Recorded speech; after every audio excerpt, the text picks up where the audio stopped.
Assalamualaikum warahmatullahi wabarakatuh. Waalaikumsalam warahmatullahi wabarakatuh.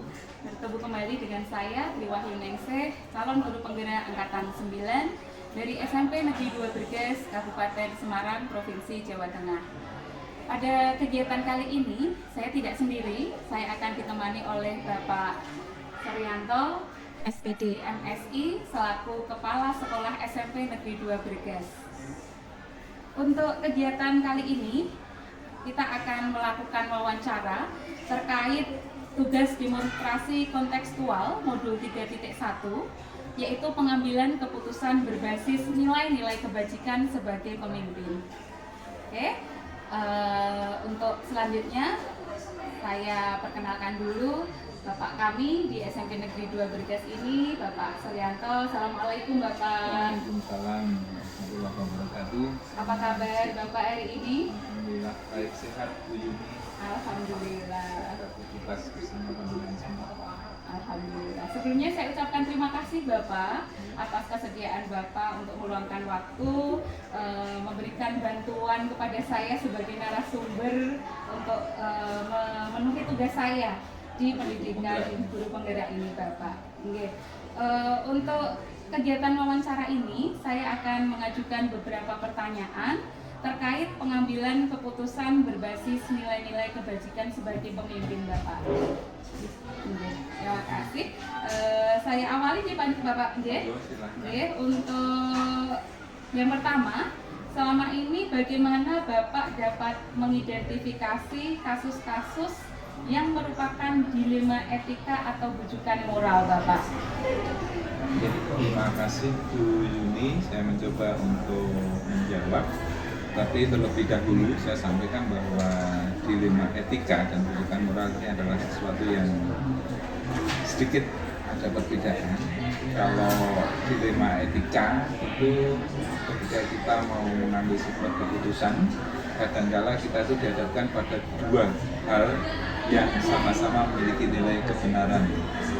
Sedangkan bujukan moral ini adalah pengambilan keputusan ketika kita dihadapkan pada persoalan benar dan salah. Maka untuk mengidentifikasinya kita harus benar-benar jeli mengidentifikasi dengan melihat pilihan-pilihan apakah ini terkait dengan benar dalam arti etika moral ataukah benar dan salah terkait dengan bujukan moral. Terima kasih Bapak. Jadi kalau dilema etika itu terkait sesuatu yang sama benar gitu ya Bapak. Oke, kalau bujukan moral sesuatu yang satu benar dan yang satu salah. Oh iya, terima kasih Bapak. Nah, selama ini bagaimana Bapak menjalankan pengambilan keputusan di sekolah kita ini, terutama untuk kasus-kasus di mana ada dua kepentingan yang sama-sama benar atau sama-sama mengandung nilai kebajikan Bapak?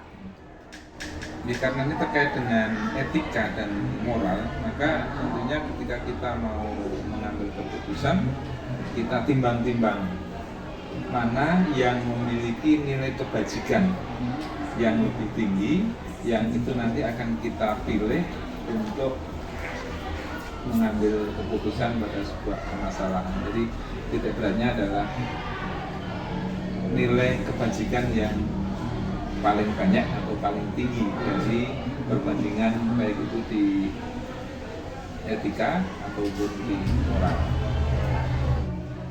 Jadi yang akan Bapak lakukan yaitu melakukan perbandingan begitu gitu Bapak, pertimbangan mana nilai moral yang nilai kebajikan yang paling tinggi atau lebih tinggi.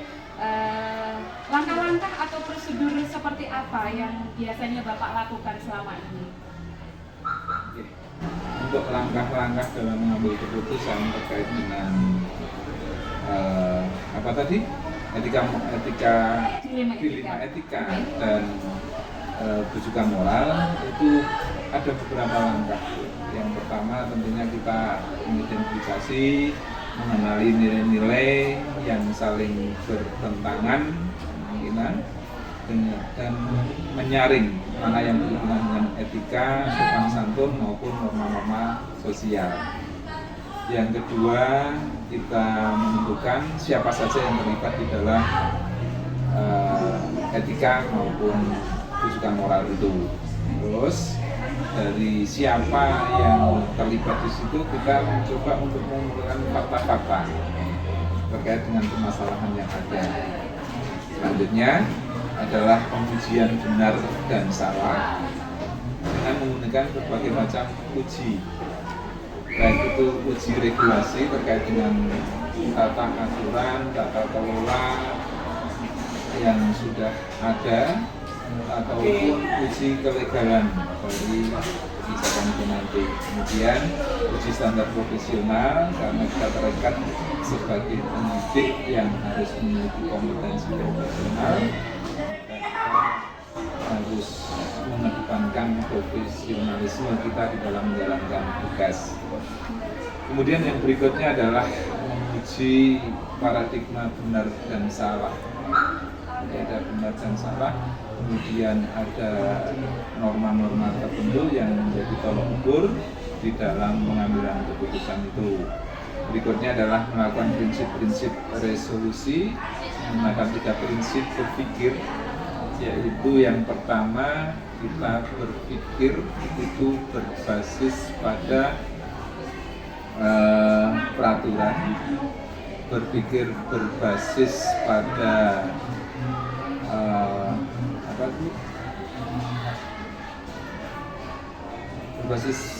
berpikir berbasis pada peraturan, berpikir berbasis pada hasil akhir. Yang pertama hasil akhir, yang kedua peraturan, dan yang ketiga adalah pada nilai-nilai sosial. Itu. Terus baru kemudian kita menginvestigasi berbagai macam hasil berpikir tadi, baru kita membuat keputusan. Dan yang terakhir tentunya di dalam setiap aktivitas kita selalu membuat refleksi, apa keputusan itu benar atau salah, ada sisi baik dan ada sisi buruknya. Banyak sisi baik dalam skala prioritas, mari kita lanjutkan. Tapi jika kita refleksi dan menemukan hal-hal yang menjadi kendala, hal-hal yang menjadi pendorong ketidakberhasilan, maka itu perlu dievaluasi. Terima kasih Bapak. Jadi selama ini prosedur yang sudah Bapak lakukan tadi ada mengidentifikasi, kemudian menyaring. Oh, ini termasuk implementasi nih Bapak, mengidentifikasi dan menyaring ya. Kemudian menentukan pihak yang terlibat, kemudian mengumpulkan fakta terkait, kemudian pengajuan benar salah dengan berbagai macam uji. Dengan berbagai macam uji tadi. Kemudian yang kelima melakukan uji paradigma juga nih Bapak ya. Kemudian yang keenam melakukan prinsip resolusi. Kemudian yang ketujuh menginvestigasi, yang kedelapan yaitu membuat keputusan, dan yang terakhir melakukan refleksi terhadap keputusan yang sudah diambil.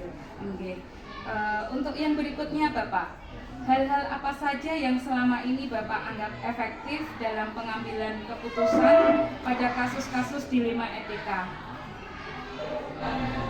Saya sebagai seorang pribadi tentunya banyak sekali keterbatasan pada diri saya. Maka ketika saya mau ambil keputusan sebagai satu pimpinan di sebuah instansi, saya tidak mungkin berpikir sendiri.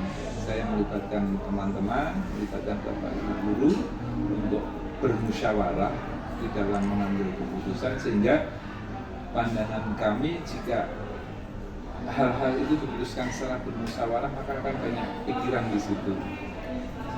Maka keputusan yang diambil pun akan menjadi lebih objektif. Jadi selama ini Bapak sudah selalu berusaha melibatkan seluruh rekan guru dan juga karyawan di Bapak dan juga melakukan musyawarah. Untuk selanjutnya, hal-hal apa saja yang selama ini merupakan tantangan dalam pengambilan keputusan pada kasus-kasus dilema etika? Karena di dilema etika ini kita ditentukan pada dua hal yang sama-sama memiliki nilai kebenaran. Maka ketika kita menimbang-nimbang, mencari titik poin mana yang lebih besar nilai manfaatnya, nilai kebenarannya, dan hasil akhirnya terutama, itu yang kadang menjadi hal yang butuh banyak waktu untuk mempertimbangkannya. Jadi tidak serta-merta langsung ini, itu dan sebagainya, tapi butuh referensi, butuh pertimbangan dan sebagainya. Ya, berarti selama ini yang menjadi titik utama pertimbangan dari Bapak adalah hasil akhir begitu nih Bapak. Jadi membutuhkan waktu untuk mengambil pertimbangan, mengambil hasil yang terbaik begitu. Oke, Bapak, apakah Bapak memiliki sebuah tata kala atau jadwal tertentu dalam sebuah penyelesaian kasus dilema etika? Apakah Bapak langsung menyelesaikan di tempat atau memiliki sebuah jadwal untuk menyelesaikannya? Bentuk atau prosedur seperti apa yang Bapak jalankan? Kalau tata kala atau jadwal pemecahan masalah tergantung pada permasalahan dilematika yang terjadi. Kalau itu sifatnya ringan-ringan saja, maka bisa dilakukan seketika itu dengan melibatkan beberapa orang yang berkaitan di dalam dilema itu. Tapi kalau memang itu permasalahan yang cukup pelik, maka kita perlu banyak koordinasi, meskipun tidak secara terjadwal, tapi kita harus punya deadline atas waktu kapan hal itu harus segera diselesaikan, sehingga tidak berlarut-larut dan tidak menimbulkan masalah yang lain. Berarti untuk menyelesaikan sebuah dilema etika ya Bapak, ini tergantung dari tingkatannya juga nggih. Jadi kalau ringan bisa diselesaikan di tempat dengan melibatkan pihak yang terkait. Sedangkan ketika dilema etika ini kasusnya pelik atau rumit begitu nggih, maka dibutuhkan banyak koordinasi meskipun tidak terjadwal, tetapi ada deadline yang menjadi nih Bapak nggih. Kalau ukur waktunya begitu misalkan nih Bapak nggih. Nah, untuk berikutnya Bapak, adakah seseorang atau faktor-faktor apa yang selama ini mempermudah atau membantu Bapak dalam pengambilan keputusan dalam kasus-kasus dilema etika?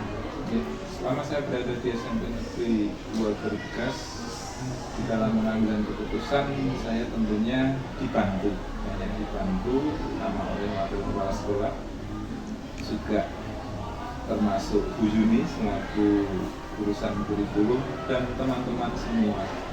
Ini personel-personel yang luar biasa yang bisa membantu saya di dalam menangkap masalah. Kalau faktor-faktor yang menentukan adalah kebersamaan kita, keterbukaan, kebersamaan, komunikasi yang baik itu menjadi faktor di dalam penentuan keputusan, sehingga semuanya bisa diterima oleh semua apa yang kami putuskan. Jadi faktor-faktor tadi keterbukaan dan kebersamaan nih Bapak. Selain itu selama ini Bapak juga dibantu oleh terutama Bapak Wakil Kepala Sekolah, kemudian juga dari kami pihak urusan-urusan dan juga seluruh rekan guru dan karyawan begitu nih Bapak. Nah ini terakhir ini Bapak, dari semua hal yang telah disampaikan, pembelajaran apa yang dapat Bapak petik dari pengalaman Bapak mengambil keputusan dilema etika? Di dilema etika, seperti tadi saya sampaikan di depan, itu adalah ketika kita mengambil keputusan, ada dua hal yang sama-sama memiliki kebenaran. Maka ini kejelian, kebahagiaan, pengalaman kita di dalam menghadapi berbagai persoalan menjadi referensi ketika kita mau mengambil sebuah keputusan dengan memprioritaskan nilai-nilai kebaikan yang lebih dominan atau lebih banyak pada dua kebenaran yang ada. Nah ini yang bagi kami itu cukup memberikan pengalaman, pembelajaran dan sebagainya, karena ini tidak mungkin terjadi pada satu peristiwa, tapi akan terjadi lagi dalam peristiwa-peristiwa yang berbeda. Maka pengalaman yang paling menarik adalah ketika kita bisa menempatkan skala prioritas hasil akhir kebermanfaatan keputusan itu kepada seluruh stakeholder di sekolah gitu. Jadi diperlukan kejelian gitu Pak, kejelian, kemudian pengalaman yang mungkin berulang-ulang ya. Jadi semakin banyak masalah yang datang itu semakin membuat kita mungkin semakin jeli dan semakin lebih bisa memprioritaskan, lebih cermat dan juga memberikan sebuah keputusan yang memberikan dampak terbaik begitu nih Bapak. Bagi seluruh sivitas ataupun stakeholder yang ada di sekolah kita ini. Jadi, demikian tadi Bapak beberapa pertanyaan yang saya sampaikan, yang saya tanyakan dalam kegiatan ini. Terima kasih atas informasi yang Bapak berikan, sungguh memberikan manfaat dan gambaran bagi saya bahwa untuk mengambil sebuah keputusan itu tidak bisa serta-merta begitu, okay? Banyak pertimbangan-pertimbangan yang harus dipikirkan dengan masak-masak begitu. Terima kasih Bapak. Demikian wawancara yang kami lakukan terhadap Bapak Kepala Sekolah SMP Negeri 2 Bergas, yaitu Bapak Suryanto. Semoga informasi yang diberikan oleh beliau bisa menambah wawasan kita terkait pengambilan keputusan berbasis nilai-nilai kebajikan sebagai pemimpin. Mohon maaf jika ada salah kata. Akhir kata, wassalamualaikum warahmatullahi wabarakatuh. Waalaikumsalam warahmatullahi wabarakatuh.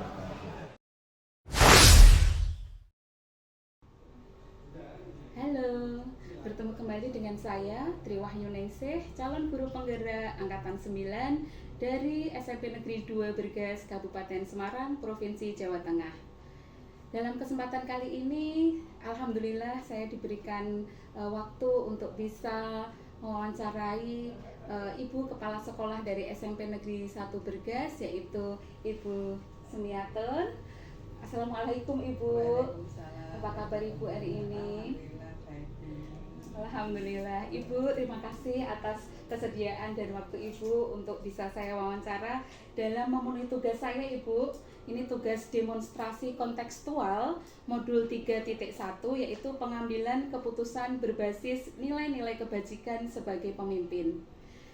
Untuk tujuannya sendiri Ibu, kegiatan ini adalah agar kami, pihak calon guru penggerak itu dapat melakukan suatu analisis atas penerapan proses pengambilan keputusan berdasarkan pengetahuan yang telah dipelajari tentang berbagai paradigma, prinsip pengambilan dan pengujian keputusan di sekolah asal kami masing-masing dan di sekolah di lingkungan sekitar sekolah kami Ibu.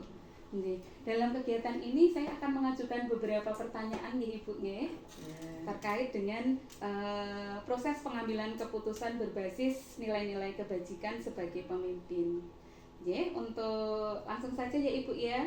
Untuk pertanyaan yang pertama, selama ini bagaimana Ibu dapat mengidentifikasi kasus-kasus yang merupakan dilema etika atau bujukan moral? Terima kasih Bu Yuni.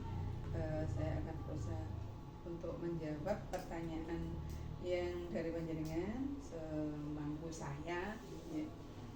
Dalam kasus yang kami alami di sini yang merupakan dilema etika atau bujukan moral itu akan kami identifikasi dari permasalahan yang muncul.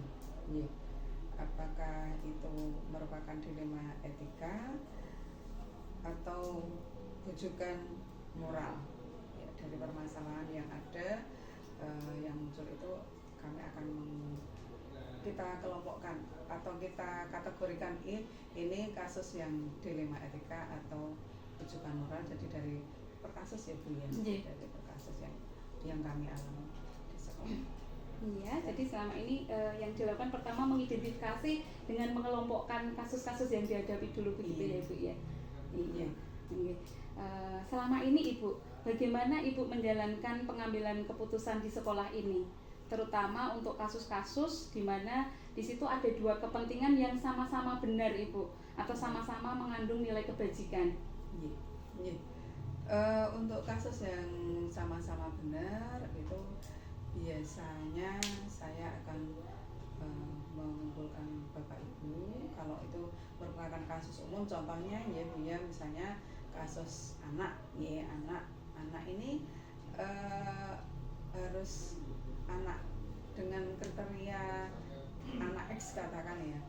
Ini di dalam aturan yang kami buat yang ada dalam KTSP apapun KOSP kami, anak ini kriterianya tidak naik karena kita punya kriteria untuk kenaikan kelas. Nah, sementara dalam aturan yang sering disampaikan itu kan sekarang tidak ada anak tidak naik kelas. Nah, misalnya anak ini bolos atau mungkin melanggar aturan yang lebih parah, itu ya kita diskusikan dengan Bapak Ibu guru, kita ambil keputusan bersama. Memang berat, misalnya anak ini karena pelanggarannya banyak di mana anak itu harus naik, itu kan menjadi dilema bagi kami. Tapi kami dalam penentuan keputusan kenaikan kelas, kita juga mempertimbangkan hasil rapat dari Bapak Ibu.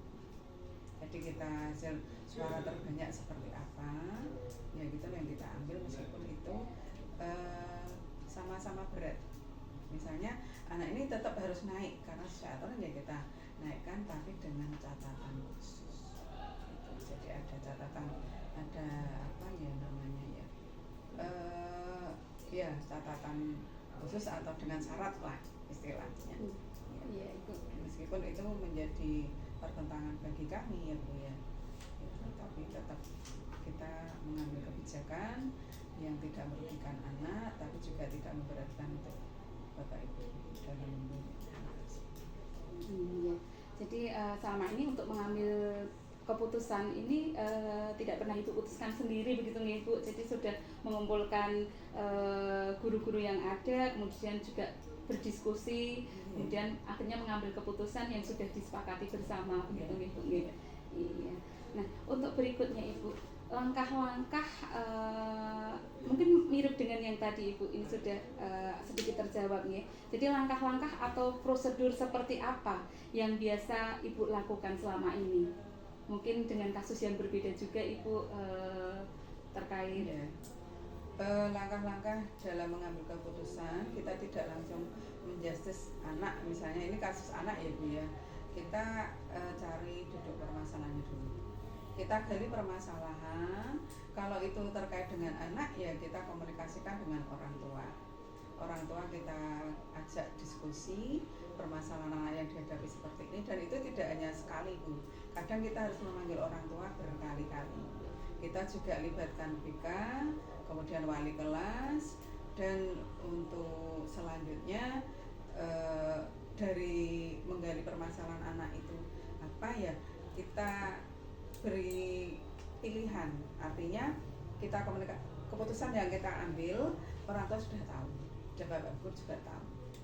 Jadi tidak artinya saya tidak otoritas memutuskan saya sendiri harus seperti ini, enggak. Tetap kita kumpulkan kenapa anak seperti ini, orang tuanya kita panggil, kenapa putranya seperti ini, permasalahan ini, resiko yang akan ditanggung anak, orang tua sudah tahu. Jadi misalnya nanti kalau dengan anak penjenengan seperti ini, resikonya begini, sudah beres sudah, sehingga ada saling pengertian antara pihak sekolah dan orang tua, sehingga orang tua tidak akan menyalahkan sekolah, sekolah juga tidak menyalahkan orang tua.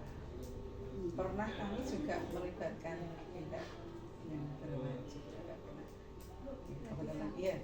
Kebetulan anak kami ada permasalahan, kami minta tolong dari pihak yang berwajib untuk membantu kami menyelesaikan permasalahan. Tapi humanis ya Bu ya, tidak, pihak berwajib pun tidak menjadikan momok bagian anak ya, artinya mereka masuknya sangat humanis dengan anak. Oh, berarti sedikit di sini berarti langkah yang dilakukan adalah mencari latar belakang permasalahan gitu. Nah di sini berarti kan mencari fakta-fakta yang terkait begitu, kemudian juga melibatkan pihak-pihak yang terkait dan juga kemudian memberikan solusi-solusi yang bisa diambil untuk arah perbaikan begitu Ibu. Iya, terima kasih. Untuk yang berikutnya Ibu, hal-hal apa saja yang selama ini Ibu anggap efektif dalam pengambilan keputusan pada kasus-kasus dilema etika Ibu?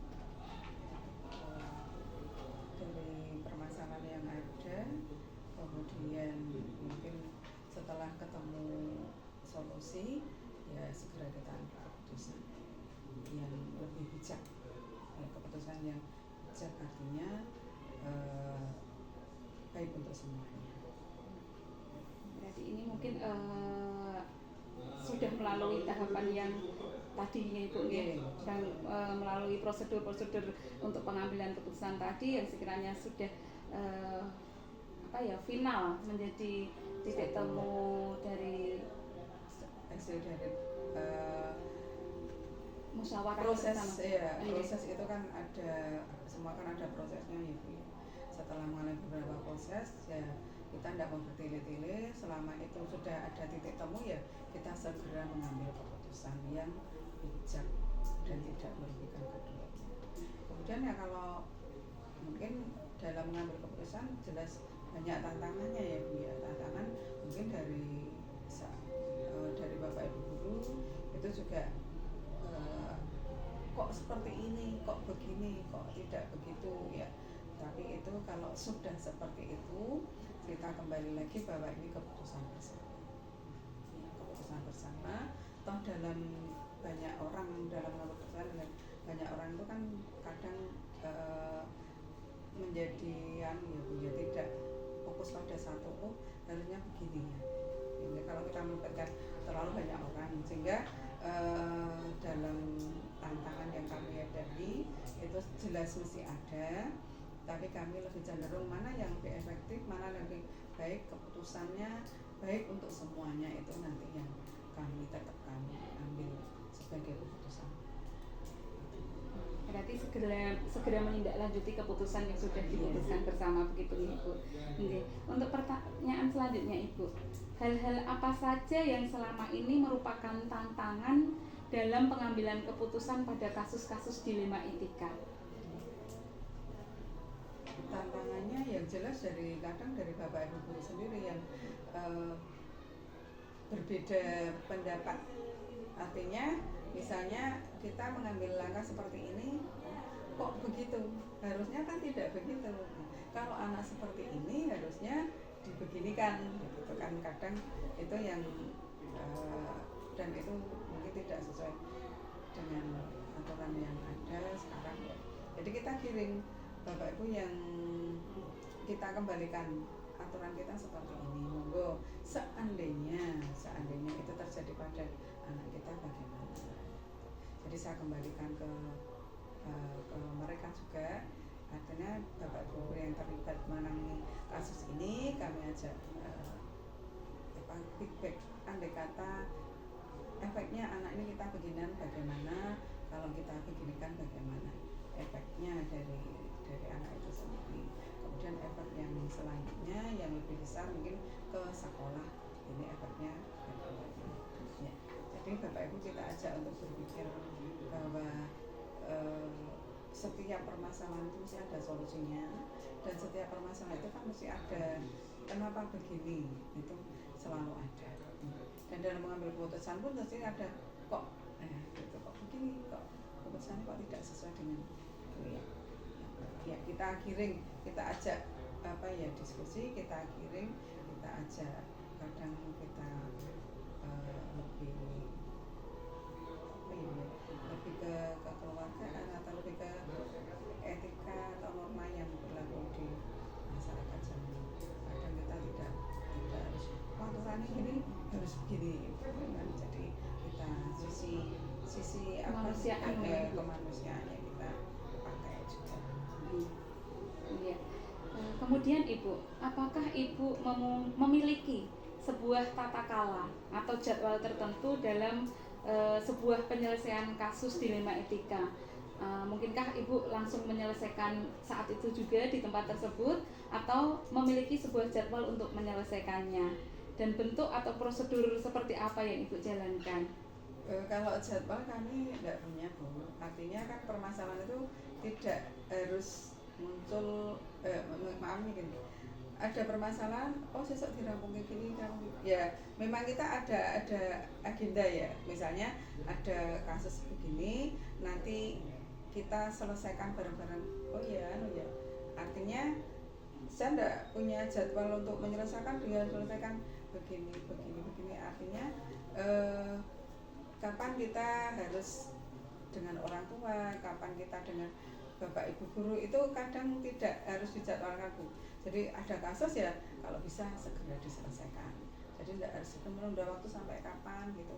Jadi setiap ada kasus ya kita komunikasikan, kalau bisa segera kita selesaikan, tidak usah harus besok kapan gitu. Itu yang selama ini saya lakukan begitu. Artinya ketika muncul sebuah kasus sebisa mungkin akan segera Ibu tangani, ditindaklanjuti begitu ya Bu ya. Iya. Karena menunda kasus itu kan menunda masalah ya. Betul sekali. Tidak selesai itu menjadi pemikiran tertentu, Bu. Iya. Jadi apa ya, di sini itu kan pekerjaannya masih banyak gitu loh. Iya. Jadi kalau bisa segera. Untuk pertanyaan berikutnya Ibu, adakah seseorang atau faktor-faktor apa yang selama ini mempermudah atau membantu Ibu dalam pengambilan keputusan dalam kasus-kasus dilema etika? Yang jelas ada ya. Jadi di dalam sekolah ini kan kita punya pembantu pimpinan. Paling tidak permasalahan itu kan kami lempar ke pembantu pimpinan dulu, kita diskusikan bagaimana masukan dari beliau-beliau, itu yang jelas itu ya. Terus nanti juga tergantung permasalahannya, Bu. Jadi yang jelas ada orang dan faktor yang membantu kami dalam mengambil keputusan. Jadi selama ini faktor terutama ya Ibu ya, yang membantu adalah para pembantu pimpinan ya Ibu ya, yang dimana Ibu ajak diskusi, kemudian memberikan masukan-masukan terkait dengan kasus dilema etika yang dihadapi begitu ya Ibu. Iya, nah ini sudah sampai ke pertanyaan terakhir Ibu. Dari semua hal yang telah disampaikan, pembelajaran apa yang dapat Ibu petik dari pengalaman Ibu mengambil keputusan dilema etika? Menurut saya bahwa dalam mengambil keputusan itu kita tidak boleh tergesa-gesa. Ada satu masalah kita tidak boleh terus langsung mengambil keputusan begitu ya. Artinya harus kita cari duduk permasalahannya dulu, kita komunikasikan permasalahan ini sebaiknya diselesaikan dengan atau cara bagaimana. Itu yang menurut saya dalam mengambil keputusan yang kategori dilema etika. Terima kasih sekali Ibu. Sepertinya begitu menantang ya. Saya tidak bisa bayangkan kalau saya di posisi sebagai pengambil keputusan, dan ini masih proses belajar Ibu. Terima kasih atas waktu dan kesediaan Ibu sebagai narasumber saya dalam kegiatan wawancara tugas guru penggerak ini Ibu. Insya Allah nanti akan saya analisa, kemudian saya lihat ini dari sudut pandang ketika berdasarkan materi dan teori yang sudah kami pelajari. Yang jelas banyak ilmu yang saya ambil dari Ibu. Terima kasih banyak. Demikian wawancara saya dengan Ibu Sumiatun terkait pengambilan keputusan berbasis nilai-nilai kebajikan sebagai pemimpin. Mohon maaf jika ada salah kata. Kami tutup, akhir kata, wassalamualaikum warahmatullahi wabarakatuh. Waalaikumsalam.